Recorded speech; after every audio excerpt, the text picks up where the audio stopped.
আল্লাহ যা করে ভালোর জন্যই করে। এখন আমার তাই মনে হয় আল্লাহ যা করছে ভালোর জন্যই করেছে। আমরা তো এই জন্য বলেছি, বিগত সময় অ্যাঙ্গেলে বলেছি যে এক রাজা তার প্রধান সেনাপতি উজিরকে নিয়ে গেল মানে বনের ভিতরে হরিণ শিকার করতে। হরিণ শিকার করতে করতে রাজা বলেছে যে উজির আমরা হরিণ ধরবো। ইতিমধ্যে একটা হরিণের শাবক, হরিণের বাচ্চা বের হয়েছে। উজির তখন বলছে স্যার ওই যে হরিণের বাচ্চা, মারেন স্যার। তখন রাজা কি বলে এটা বন্দুক তীর, তখন তীর টান দিয়ে তীর ধনুক দিয়ে তখন মারলো। একটা তীরের মানে গিয়ে ধনুক গিয়ে একটা হরিণের তখন বুকে লেগেছে। মুহূর্তের ভিতরে হরিণের বাচ্চাটা তছনছ হয়ে মানে মারা যাবে। এমন সময় বলতেছে উজির স্যার মারা গেল, তাড়াতাড়ি জবেও করে। রাজা বলতেছে আমি জবেও করবে না, আমার অভ্যাস নাই, তুমি জবেও করো আমি ধরি। স্যার ধরেন, মারা গেল মনে হয়। রাজা তখন তাড়াহুড়া করে ধরেছে। উজির বিসমিল্লাহ আল্লাহু আকবার বলে জবেও করবে। এমন সময় হরিণ দেখতেছে যে আমার বুক দিয়ে রক্ত পড়তেছে, তাহলে জবে করতেছে, মারা তো যাবই। সুতরাং মারা যাওয়ার আগে শেষ চেষ্টাটা একটু পরেই হোক।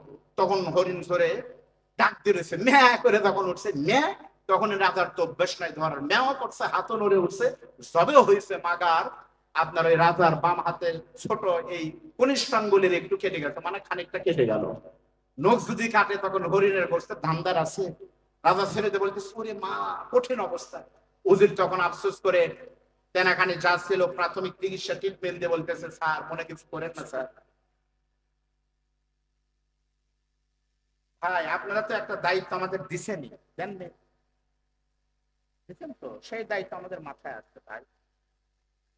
তাই না? দায়িত্ব তো একটা নিছি। একেবারে গিয়ে বাড়ি তো এটা মাল দেয়, এটা ডাকাত চোরের লক্ষণ। কোনো কথা নাই, বাড়ি ঢেকে মাল আছে বাই করে দিই, তা আমরা একটু হালাল করি চাই, ইনশাল্লাহ হবে, আল্লাহ করে। তখন যখন বলছে যে মাল দে, ও তখন নখ কেটে গেল। তখন বলতেছে স্যার আমি ইচ্ছা করে করিনি, আল্লাহ দা করে ভালোর জন্যই করে স্যার, মনে কিছু করেন না। রাজাকে যখন বলছে আল্লাহ দা করে ভালোর জন্যই করে, তখন রাজা মহা খেপা, আমার আঙ্গুল কেটেছে তুই বলিস ভালোর জন্যই করে। রাজা তখন খেপেছে, উজির কোনো কথা না বলে চুপ আছে। আল্লাহর কি মেহেরবানি, রান্না বান্না চলতেছে, পানির দরকার। রাজা বনের ভিতরে ঘুরতে ঘুরতে দুইজন দেখে একটা পদ্ম কূপের ভিতরে পানি দেখা যায়। পানি কেমনে তুলবে, তখন একটা বালতিতে দড়ি লাগায় যখন তুলবে, শীতের দিন রাজার মাথায় বুদ্ধি এসেছে এখন একটা প্রতিশোধ নেওয়ার টাইম। উজির তখন উপর হয়েছে, রাজা পেছন থেকে ধাক্কা দিয়েছে, একেবারে বালতির সঙ্গে উজির গিয়ে ঠান্ডা কূপে পড়ে গেল। তখন বলতেছে স্যার এটা একটা কাম করলেন স্যার। তখন রাজা বলতেছে মনে নাই আঙ্গুলের কথা, ও যে টেনশন করো না, আল্লাহ দা করে ভালোর জন্যই করে। উজির তখন আর কি করবে, শুধু কাঁপতেছে। ইতিমধ্যে ওই এলাকায় ছিল দস্যুদের বসবাস, তারা পৌত্তলিক ধর্মের মানে মাজুসি ধর্মের বিশ্বাসী ছিল। তারা খুঁজতে খুঁজতে দেখে একটা সুন্দর চেহারা, রাজাদের চেহারা, তো সুন্দর সুঠাম দেহ। তাকে ধরে নিয়ে বলতেছে তুমি কোন হো? হ্যাঁ মুসলমান। মুসলমান হও তো কালেমা বাতাও, লা ইলাহা ইল্লাল্লাহ মুহাম্মদ রাসূলুল্লাহ। তখন বলতেছে তুমি ঠিক হয়, তুমি মুসলমান। ধরে নিয়ে গিয়ে রাজাকে জবে করার জন্য উদ্যত হয়েছে। কারণ বলতেছে আমরা আমাদের পূজা শুরু করব, কিন্তু আমাদের পূজার নিয়ম হলো আমাদের মূর্তির সামনে একটা মুসলমান কুরবানি বলি না দিলে আমাদের পূজা দুরস্ত হয় না। অনেক খুঁজতেছি, 3 দিন হলে মানুষ পাই না, মুসলমান পাইছি তোমাকে। তখন বলতেছে ভাই আল্লাহর রাস্তায় আমাকে মাফ করে দাও, আমি একটা দেশের রাজা। তখন দল্লাদ গোসাই বলতেছে যে তোমার হাতে কি? বলতেছে ভাই আমার আঙ্গুল কেটে গেছে।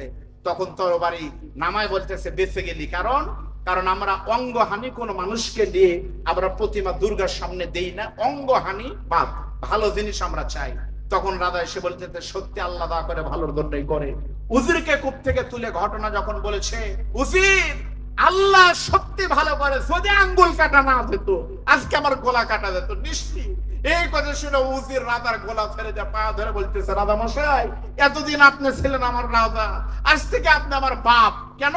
বলতেছে আপনি শুধু আমার পাছায় লাঠি দিয়ে সাময়িক কষ্ট দিয়ে কূপের ভিতর ফেলায় না দিতেন তাহলে আমার গলা কাটতো, কারণ আমার তো অঙ্গহানি নাই, আমি মারাই যেতাম।